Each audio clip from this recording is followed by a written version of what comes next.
조선시대 장군 중에 신립이라고 하는 사람이 있습니다. 신립은 기병 500명을 데리고 북방에서 조선을 위협하던 여진족을 물리치면서 조선에서 아주 탁월한 명장수로 인정을 받게 됩니다. 그리고 그 신립은 임진왜란이 발발했을 때 적군을 막기 위해서 병사 8,000명을 데리고 전투를 치르게 되는데요. 어려운 상황 속에 있으면서 이 신립은 결단을 내립니다. 배수의 진을 치고 저 왜군들과 싸우자 결단을 내렸죠. 그런데 이 신립의 결정 배경에는 교만이라고 하는 마음이 있었던 것 같습니다. 왜냐하면 그는 자신이 지휘를 했던 그 기병들을 지나치게 신뢰를 했어요. 그리고 왜군들이 가지고 오는 조총에 대해서 하찮게 생각을 합니다.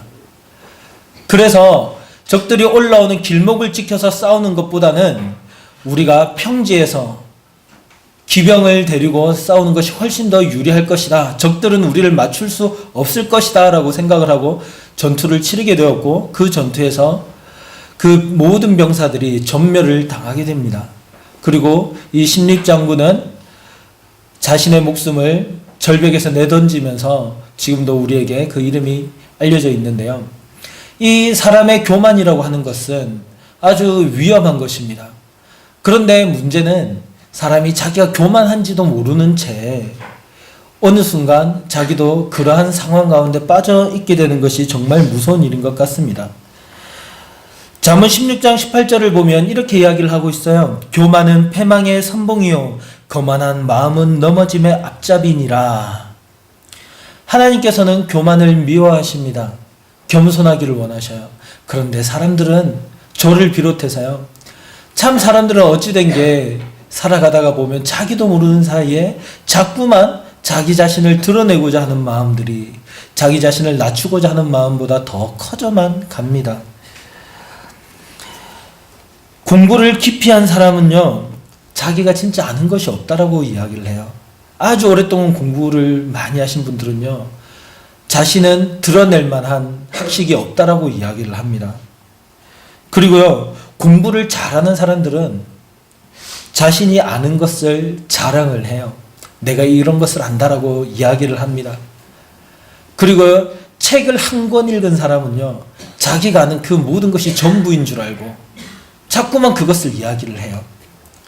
우리가 잘 아는 이야기 중에 우물안 개구리라고 하는 말이 있죠. 우물안 개구리는요, 하늘에 대해서 굉장히 잘 안다라고 생각을 합니다. 하늘은 말이야 어떻고 저떻고 이야기를 해요. 그러나 그 하늘은 어떤 하늘입니까? 우물 속에서 본 하늘이에요. 넓은 세상에 나간 개구리는요, 자기가 예전에 우물 속에 있을 때 자랑했던 그런 것들이 얼마나 하찮은 것이고 얼마나 의미 없는 것인지를 깨닫게 되는 거죠. 그래서 저는 교만이란 사람이 자기 자신을 제대로 알지 못하는, 자기 자신을 아는 지식이 없는 상태에서 나오는 허망하고 그릇된 자존감이라고 생각을 합니다. 자기 자신을 제대로 알지 못하기 때문에, 그리고 참 진리, 참 세상을 알지 못하기 때문에 자꾸만 자기를 높이고자 하고 자신을 드러내고 싶어 하는 것이죠. 오늘 본문을 보면요, 에브라임 지파와 기드온 사이에 나타난 다툼이 드러나고 있습니다. 기드온은 300명의 병사를 데리고 미디안 적군을 물리칩니다. 그리고요, 미디안 적군이 도망을 쳐요. 그 도망치는 길목에 보면 에브라임 지파가 있는 곳이 지역을 지나치게 되는데요. 처음에 전쟁을 했던 지파들은 므낫세와 아셀, 스불론, 납달리 이 4개의 지파가 전쟁을 했어요. 그러다가 미디안 지파가 도망치는 그 길목에, 요단강을 지나가는 그 길목에 에브라임 지파가 있거든요. 기드온은 에브라임 지파에게 요청을 합니다. 그리고 에브라임은 기드온의 요청에 응답해서 군사를 보내고요, 적들의 방백인 오렙과 스웹을 죽이게 되는 것이죠. 아주 좋은 일에, 선한 일에, 하나님의 크신 일에 합력을 하였고 선을 이루어나가는 듯한 모습으로 보입니다. 그런데 어떻게 해요? 오렙과 스웹을 죽인 이후에 기드온과 만난 에브라임 지파 사람들은 기드온에게 이렇게 이야기를 합니다. 기드온, 당신이 미디안과 싸우러 갈 때 왜 우리를 부르지 않았습니까? 우리를 이렇게 대접하다니 도대체 이게 무슨 일입니까? 오히려 기드온에게 화를 내고 있습니다. 1절 말씀을 보면요, 그와 크게 다투는지라 라고 이야기를 하고 있어요. 에브라임 사람들이 기드온에게 분노를 터뜨리고 있습니다. 화를 내고 있어요. 싸움을 걸고 분열을 일으키려고 하고 있습니다. 그때 기드온이 이렇게 이야기를 해요. 여러분, 제가 한 일이 여러분들이 하신 일과 비교가 되겠습니까? 에브라임의 끝물 포도가 아비에셀의 만물 포도보다 훨씬 더 낫지 않습니까? 라고 이야기를 하는 거예요. 아비에셀은 므낫세 지파에 속한 지역입니다. 므낫세 지파로서 아비에셀 사람인 기드온은 에브라임 사람의 끝물 포도가 자기들 므낫세 이 아비에셀의 만물 포도보다도 훨씬 더 낫다라고 이야기를 하는 거예요. 이게 무슨 말이냐면요, 우리가 점심시간을 생각해 보십시오. 점심때 우리 국수 먹으러 가잖아요. 그러면 국수를 미리 삶아 놓은 게 있어요. 그러면 그것은 어때요? 미리 삶아가지고 그릇에 오래 담아 놓으면 이게 들러붙고요. 그죠? 뜨거운 물 부어가지고 막 적고 하다가 이제 좀 한참 풀어서 먹잖아요. 그런데 제가 간혹 식당에 가면 그런 경우가 있습니다. 권사님께서 조금만 기다리세요 그래요. 지금 저희 국수 끓이고 있거든요. 그럴 때는요, 오히려 기분이 또 괜찮아요. 그죠? 새롭게 나온 국수는 어때요? 면발이 땡글땡글하고 맛있잖아요. 그러니까 그래, 맛있는 것을 먹으려면 한 5분 10분 기다리는 거야. 뭐 괜찮죠. 그러니까 처음 나오는 국수가요, 나중에 말라 비틀어진 국수보다 훨씬 맛있는 것처럼 또 마찬가지예요.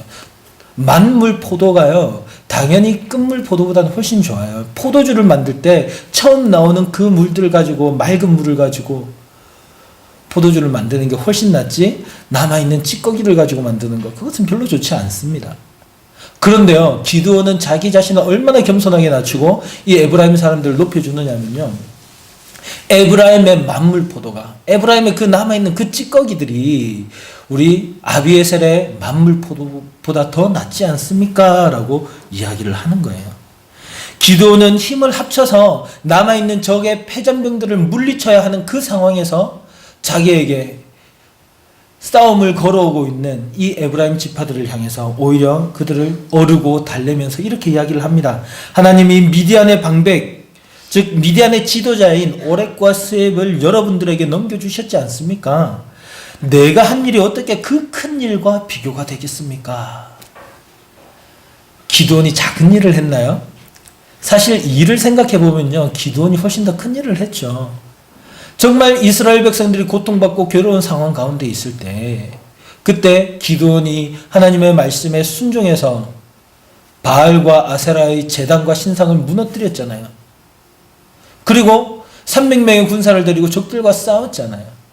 그런데 기드온은요, 자신의 일들은, 자신의 공적은 내려두고 오히려 이 에브라임을 축혀 세워주면서 오히려 그들을 높여주고 있습니다. 에브라임은 사실 므낫세와 형제입니다. 에브라임과 므낫세 지파를 합쳐서 우리는 요셉 지파라고 이야기를 해요. 에브라임은 요셉의 둘째 아들이고요, 므낫세는 첫째 아들입니다. 그런데 요셉의 아버지 야곱이 죽기 전에 이 두 손자들을 축복을 하는데요, 오른손을 장자인 므낫세에게 얹혀야 됨에도 불구하고 오른손을 차자인 에브라임에게, 그리고 왼손을 므낫세에게 얹어서 축복을 합니다. 아마 그 이후로 이 에브라임은 자기들이 장자로서의 복을 받았음에 대해서 인지하고 있었을 것이고요, 또 모세의 가르침을 통해서 그들은 그것을 명백하게 알고 있었을 거예요. 그러면서 아무래도 조금은 어깨에 힘이 들어간 것 같습니다. 그러니까 지금 이렇게 이야기를 하는 거죠. 우리를 진작에 불러줬다면 이런 오렉과 스웹, 패잔병들을 쫓아가서 그들을 치는 것보다 훨씬 더 큰 일을 할 수 있었을 텐데 왜 우리를 진작 부르지 않았느냐 이야기를 하는 것이죠. 왜 나에게 이렇게 나쁜 짓을 했느냐라고 오히려 이야기를 하는 것입니다. 왜 내가 더 드러날 수 있었음에도 불구하고 나를 부르지 않고 왜 이제서야 나를 부르는 것이냐. 아무래도 므낫세 지파인 기드온을 향해서 의심의 눈초리를 보냈을 수도 있을 것입니다. 혹시 므낫세 지파가 더 영광을 받기 위해서 그런 일을 한 것은 아니냐. 그러나 기드온에게 있어서 중요한 것은 뭐였을까요? 적들을 하나님의 말씀에 순종해서 그 적들을 물리치고 이스라엘 백성을 구원하라고 하는 그 사사로서의 사명이 더 중요했던 것이죠. 그래서 그를 감싸고 품어주었습니다. 하나님께서 원하시는 사람의 모습은요, 분란을 일으키고 자기 자신을 나타내기 위해서 자꾸만 나를 나타내기 위해서 행동을 하고 말을 하는, 분란까지도 다툼까지도 불사하는 그런 사람이 아니라 겸손하게 자기 자신을 낮추고 하나님의 사랑으로 하나가 되는 그런 성도를 하나님께서는 원하십니다. 오늘 이 본문 말씀은요, 이스라엘 백성들의 영적 상태를 정확하게 보여주고 있어요. 종종 말씀드리는 것처럼 사사기 말씀은 이스라엘 백성들이 계속해서 타락해가는 모습을 보여줘요. 물론 이스라엘 백성들이 범죄하고 하나님을 떠나서 하나님께서 징계를 하시고 회개하고 다시 하나님이 구원해 주시는 이런 역사들이 계속해서 반복되지만, 동시에 점점 이스라엘 백성들이 기드온 사람처럼, 가나안 사람처럼 되어가는 그런 모습이 드러나게 됩니다. 그리고 오늘 이 본문 말씀에서 그것이 좀 더 선명하게 드러나고 있어요. 기드온 사건을 잘 살펴보면 그 이전에는요, 사사들의 연약한 모습들을 굳이 성경에서는 조명하고 있지 않아요. 그런데 기드온 사건에서는 어때요? 기드온의 연약한 모습들, 하나님을 제대로 신뢰하지 못하는 모습들이 종종 드러납니다. 그리고 그뿐만이 아니라 믿음이 연약해진 사사의 모습이 나올 뿐만이 아니라 동시에 하나님께서 보내신 사사에 대해서 불신하는, 그리고 오히려 그 하나님 앞에서 자기 자신을 드러내고자 하는, 구원하시는 하나님을 앞에 두고서 자기 자신의 영광을 원하는 그런 백성들의 모습도 함께 드러나고 있는 것이죠. 이것을 볼 때 우리가 깨닫게 되는 것은 한 세대의 죄악이 그냥 그 세대에서 끝이 나는 것이 아니라 오히려 세대가 지나면 지날수록, 시간이 흐르면 흐를수록 그 죄의 무게가 더 깊어지고 더 커지는 것을 우리는 볼 수 있습니다. 우리 안에는 이런 모습이 혹시 없습니까? 우리가 이 사사기 말씀을 살펴보는 것은 말씀을 통하여 우리의 삶을 돌아보고 우리가 정말 하나님께서 원하시는 성도의 삶이 무엇인가를 깨달아서 주께서 기뻐하시는 성도의 삶을 살아가는 데 있습니다. 오늘 우리가 이 본문 말씀을 통해서 또 발견하게 되는 것은 우리 안에도 이런 에브라임과 같은 모습이 있다는 거예요. 자꾸만 우리는 우리 자신을 드러내고 싶어집니다. 이 에브라임 사람들의 모습을 보세요. 지금 말로는요, 우리를 진지하게 전쟁터로 불러주지 왜 안 불렀느냐라고 책망을 하고 있지만, 실제로 이스라엘 백성들이 어려움을 당하고 있을 때 에브라임 사람들은 무엇을 하고 있었습니까? 그 미디안의 공격 속에서 신음하고 있던 이 4개 지파들이 괴로워하고 있었을 때 나머지 12지파들, 나머지 8지파들은 뭘 하고 있었습니까? 에브라임도요, 그냥 모른 척 하고 있었던 거예요. 이스라엘 백성들이 미디안 사람들에게 먹을 것을 빼앗겼어요. 삶의 터전들을 빼앗겨요. 심지어 목숨까지도 빼앗깁니다. 그리고요, 어떻게든 살아보려고 토구를 파가지고 그 안에 숨고 다니는 그런 비참한 생활을 하고 있을 때 에브라임은 모르는 척 하고 있었잖아요. 그들은 전쟁하기 위해서, 이스라엘을 구원하기 위해서 군대를 일으키지 않았잖아요. 그런데 하나님의 말씀을 따라서 순종을 했던 그 기드온에게 찾아가서 오히려 왜 우리를 진작에 부르지 않았느냐라고 이야기를 하면서 왜 너 혼자 영광을 받으려고 하느냐, 그런 이야기들을 하고 있습니다. 그들은 바알의 제단을 무너뜨리기는커녕 바알을 섬기고 있었어요. 아세라의 신상을 불태워버리기는커녕 아세라의 신상에서 가나안 사람들처럼 음란하게 행했던 사람들입니다. 우리가 이 세상을 살아가다가 보면 이런 사람들 참 자주 만나게 돼요. 자기 자신을 어떻게든 드러내고 싶어하는 사람, 그리고 자기가 한 일이 아님에도 불구하고 거기에 편승해서 자기도 좀 영광 받아보고자 하는 그런 사람들. 그런데 이것이 불신자들 가운데만 있는 것이 아니라 성도들이라고 하면서도 이러한 삶을 살아가는 사람들이 참 많은 것을 우리는 발견하게 됩니다. 정말 내가 필요한 곳에서 내가 목소리를 높여주고 연약한 사람들을 위해서 힘을 내어줘야 할 때 그때는 자기 자신의 안위를 돌보고 주판알을 튕기면서 어떤 게 나에게 이익이 될까 생각을 하다가 누군가가 희생을 각오하고 주님의 뜻을 따라서 사역을 할 때 그제서야 찾아가서 자기가 영광을 받으려고 하는 사람들도 참 많습니다. 뭐 정치하는 분들을 봐도 다 그렇잖아요. 사회를 이끌어간다고 하시는 분들 보면서도 우리는 이런 기분을 가질 때가, 이런 마음을 가질 때가 참 많습니다. 한때 한국 사회를 뒤흔들었던 사건들이 있었죠. 논문 표절들. 이것은 세상이나 교회나 할 것 없이 참 많은 충격을 줬던 사건입니다. 교수들이 박사과정에 있는 제자들의 연구를 가로채가지고 자신의 업적인 것처럼 드러내기도 하고요.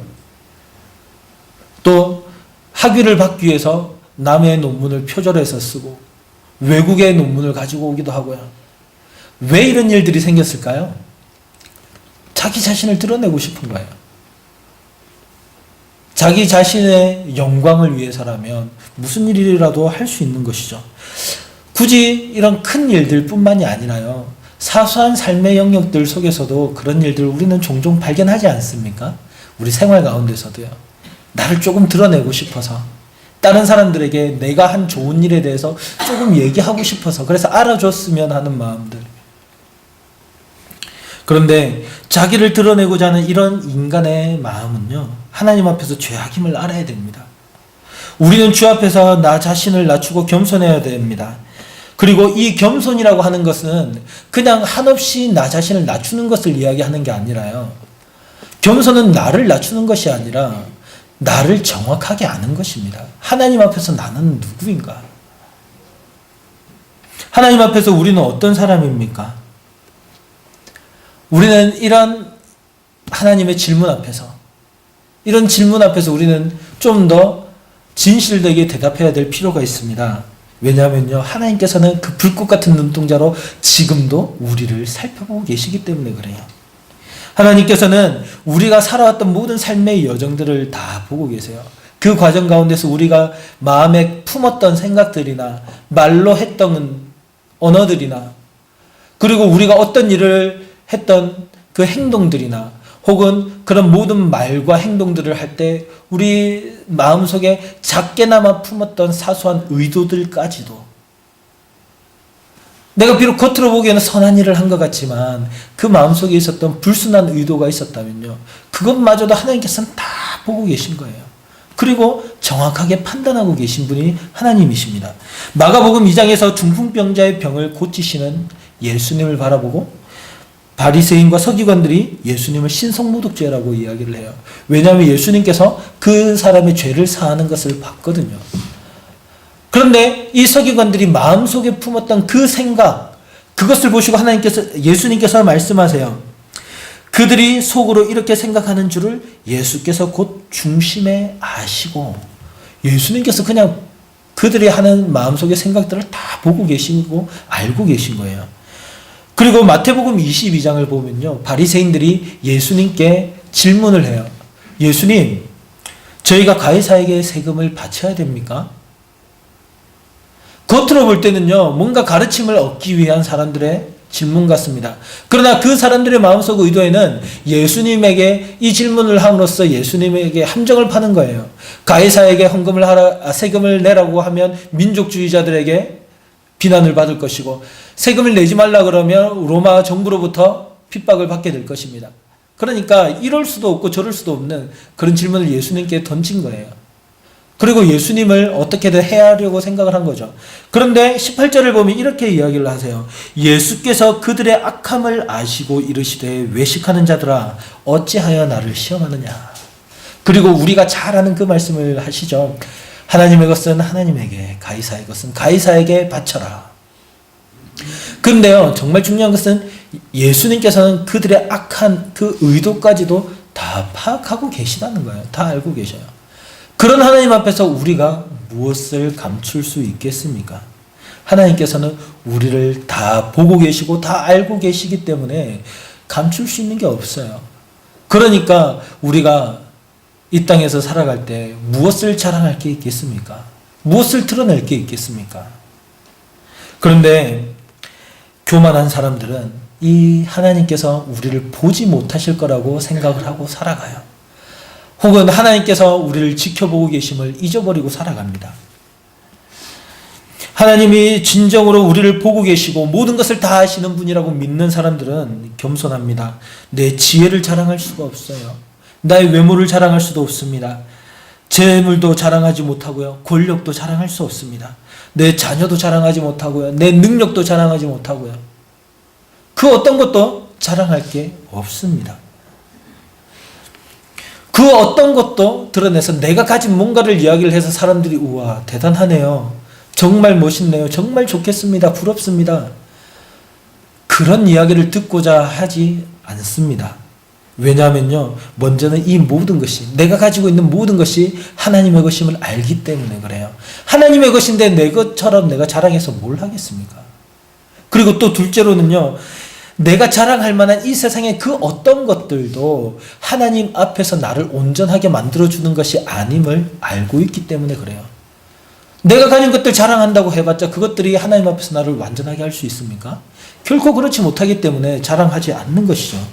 그리고 세 번째로는 내가 가지고 있는 그 어떤 것들도 하나님의 것들과 하나님의 성품과 비교를 했을 때 너무나 추악하고 더럽고 아무것도 아닌 것이기 때문에 자랑하지 않습니다. 내가 가진 재물도 하나님이 가지신 것에 비교가 안 됩니다. 내 지식도 내 지혜도 하나님의 지혜와 지식에 비교할 바가 아닙니다. 나의 선한 인격과 나의 아름다운 삶의 열매들도 하나님의 선하심과 하나님의 거룩하심에 비교할 수가 없습니다. 어떤 것도 하나님 앞에 내어놓을 만한 게 없어요. 도토리 키재기라고 하는 말이 있습니다. 키가 작은 사람들, 난쟁이들 속에서 제일 키가 큰 사람이 거인국에 가서 자신의 키가 큼을 자랑한다라는 것은 정말 어리석은 일이겠죠. 우리가 가지고 있는 것을 자랑하는 것도 마찬가지예요. 우리는 어느 한순간이라도 하나님 앞에서 살아가지 않는 순간이 없습니다. 지금도 하나님 앞에서 우리가 예배를 드리고 있는 것이고요. 예배를 마치고 집으로 돌아가시는 그 여정 속에서도 하나님과 함께 가고 계신 거예요. 오늘 침대에서 잠을 주무실 때도 내일 아침에 깨어나서 일상 속으로 가실 때도 그때도 하나님께서는 언제나 동일하게 우리와 함께 계시고 우리를 지켜보고 계세요. 그런데 우리가 언제 어느 때에 나의 것을 자랑할 수 있겠습니까? 겸손한 사람들은요. 하나님 앞에서 자기 자신을 낮춥니다. 내가 아무리 큰 일을 했다 하더라도요. 하나님 앞에서 오히려 그것을 내려놓아요. 주님께서 하셨습니다. 제가 한 것이 아닙니다.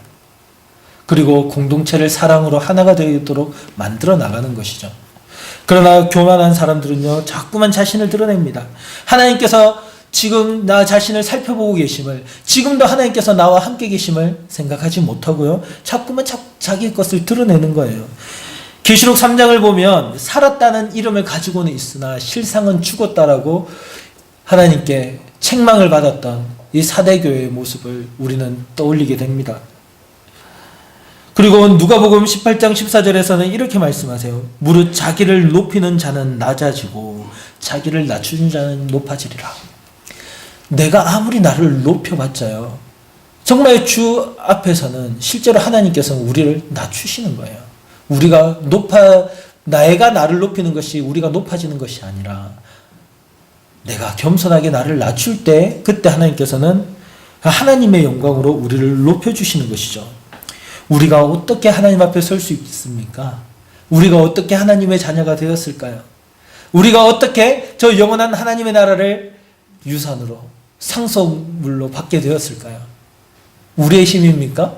우리의 노력입니까? 내가 가지고 있는 내가 드러내고 싶은 그러한 것들로 인해서 그러한 은혜를 받았습니까? 아니죠. 우리가 그런 은혜를 받을 수 있었던 것은 단 하나, 바로 크신 하나님의 그 독생자 예수 그리스도의 의로 말미암은 것인 줄 믿습니다. 예수 그리스도의 외에는 우리가 드러낼 만한 것이 없잖아요. 자랑할 것이 없잖아요. 예수님께서 이 땅에 오셔서 우리를 위하여 십자가를 지시고 우리의 모든 죄를 깨끗하게 씻겨주십니다. 예수님께서요, 이 땅에서 모든 율법의 요구를 충족시키심으로 말미암아 모든 의를 이루셨어요. 그리고 우리가 예수님을 믿을 때 예수님께서 우리의 죄를 깨끗하게 씻기시고 우리를 의롭게 그렇게 보시도록 하는 겁니다. 그래서 이신칭이 믿음으로 말미암아 의롭다라고 칭함을 받는, 우리가 죄가 씻겨서 우리가 의롭게 된 것이 아니라 하나님께서 의롭다라고 여겨주시는, 비록 나는 연약하지만 자랑할 것이 없지만 하나님께서 그렇게 우리를 여겨주시는 그런 은혜가 임하게 된 것이죠. 그래서 우리가 하나님께 나아갈 수 있게 되는 것이고 하나님을 아버지라고 부르는 것이고 우리가 영원한 하나님의 나라를 상속받는 것 아닙니까? 그런데 우리가 뭘 드러낼 게 있겠어요? 그냥 우리가 할 것은 주님 감사합니다, 그 말밖에 없는 것이죠. 옛말에 빈수레가 요란하다라는 얘기가 있어요. 빈수레가 왜 요란할까요? 비어있으니까 덜컹덜컹 하는 거죠. 그 빈만큼 시끄럽게 되어 있습니다. 사람들은요, 그 비어있는 것들 때문에 더 자꾸만 자신을 드러내려고 해요. 그 비어있는 것을 어떻게든 채워보려고 자꾸만 높임을 받고 싶어 해요. 사람들이 알아주기를 원해요. 그리고 알아주지 않고 높여주지 않으면 분란이 일어나든 다툼이 일어나든 어떻게든지 자기가 원하는 것을 쟁취하려고 합니다. 그러나 그 안에 예수 그리스도로 말미암아 가득 채워진 사람은요, 더 이상 자기를 드러낼 이유가 없는 거예요. 나타낼 필요가 없습니다. 왜냐하면 이미 예수 그리스도로 말미암아 가득 차 있기 때문에 그래요. 빌립보서 3장에서 바울은요 이렇게 얘기를 해요. 바울은요 그 가문이 대단한 사람입니다. 그리고요 히브리인 중에 히브리인이라고 얘기를 해요. 히브리어로 된 성경을 읽어서 하나님의 뜻을 깊이 알 수 있고요, 히브리인들 중에서 명망 높은 가문의 사람, 그리고 많이 배웠어요. 그리고 바리새인이에요. 아마 그 당시에 최고로 잘 나가던 바리새인 중에 한 명이었을 것입니다. 그래가지고 나중에는 최고의 지도자 위치까지 올라갈 수 있는 사람이었죠. 그리고 얼마나 열심을 다했는지요. 하나님의 말씀을 지킨다라고 하는 그런 착각 속에 빠져서 사람들을 잡아 죽이기까지 하는 그런 일들을 했던 사람이에요. 하나님의 영광을 위해서. 그리고 율법을 지키는 데는요 도가 텄던 사람이에요. 그런데 그렇게 대단하던 자신의 모든 것들을 빌립보서 3장 8절을 보면 이렇게 얘기를 하고 있어요. 또한 모든 것을 해로 여김은, 오히려 자기의 과거에 자랑했던 그 모든 것들을 해로 여긴다는 거예요. 그 이유는 내 주 그리스도 예수를 아는 지식이 가장 고상하기 때문이라. 내가 그를 위하여 모든 것을 잃어버리고 배설물로 여김은 그리스도를 얻고 그 안에서 발견되려 함이니. 자랑할 만한 모든 것들을요 오히려 배설물로 더럽게 여기는 거예요. 오히려 그것들을 다 잃어버린 바 되고 예수 그리스도를 얻겠다라고 이야기를 하는 것이죠. 우리에게 해가 되는 그것들이 어떻게 우리를 높여줄 수 있겠습니까? 혹시 우리의 마음속에 야, 이것이면 나를 좀 높여줄 만하다, 이것이면 내가 좀 자랑할 만하다, 이것이면 내가 누구에게 얘기했을 때 좀 내 어깨에 힘이 들어가겠다 싶은 그런 것들이 있다면요, 우리가 그런 것들을 내려놓을 수 있기를 원합니다. 그런 것들 다 잃어버린 바 되기를 원합니다. 그래가지고 하나님 앞에서 겸손하게 오직 모든 것들은 하나님께 영광 올려드릴 만한 그런 제물로 주님께 올려드리는 그런 우리가 될 수 있기를 원합니다. 이게 바로 참된 성도의 삶이에요. 예수님께서 어떻게 사셨습니까? 예수님께서는 이렇게 말씀하시죠. 나는 마음이 온유하고 겸손하니 내게로 와서 배우라. 예수님의 삶 자체가 겸손의 삶 아닙니까? 신이신 예수님께서 인간이 되어 이 땅에 오신 것, 놀라운 사건이죠. 말구유에서 태어나셨습니다. 30평생을 사시면서요 육신의 부모님, 그 부모님을 복양하면서 목수로서의 삶을 사셨고요, 그리고 3년의 공생의 기간 동안에 머리 둘 곳조차 없이 그렇게 살아가셨습니다. 그리고 예루살렘 성에 입성하실 때는요 화려한 백마를 타고 입성하신 것이 아니라 나귀 새끼를 타고 예루살렘에 입성하셨고요, 그 참혹한 십자가 위에서 죽으실 때 이 세상에 의인으로서 죽으신 것이 아니라 죄인으로서 죽으신 거예요. 우리 모두의 죄를 짊어지시고 그렇게 십자가에서 죽으셨습니다. 우리도 예수님을 닮아서 아무 일이든지 다툼이나 허용으로 할 것이 아니라 오직 겸손함으로 나보다 남을 낮게 여기고 예수님을 닮아서 선한 일을 이루어갈 수 있기를 원합니다. 에브라임은요, 이렇게 역사 속에서 그냥 자신들의 선함, 자신들의 어떠함을 자꾸만 드러내려고 하다가 그냥 그렇게 허망하게 끝이 나고 말았어요. 그러나 하나님 앞에서 이렇게 겸손하게 하나님의 뜻을 먼저 생각했던 기드온은 오히려 이 이스라엘 공동체를 하나가 되게 하였고, 또 이스라엘을 구원하라고 하는 하나님의 말씀에 그 사명에 순종하여서 이스라엘 백성들을 구원하는 큰 일들을 하게 됩니다. 우리에게도 주신 사명이 있습니다. 우리 교회에게도 주신 사명이 있습니다. 우리가 이 일들을 감당할 때 주 앞에서 겸손히 나보다 주님을 드러내고 나보다 남을 더 낮게 여기고 아름다운 사랑하는 기쁨이 넘치는 그런 교회를 세워나가 주님의 큰 기쁨이 되시는 저와 여러분 되기를 간절히 소망합니다.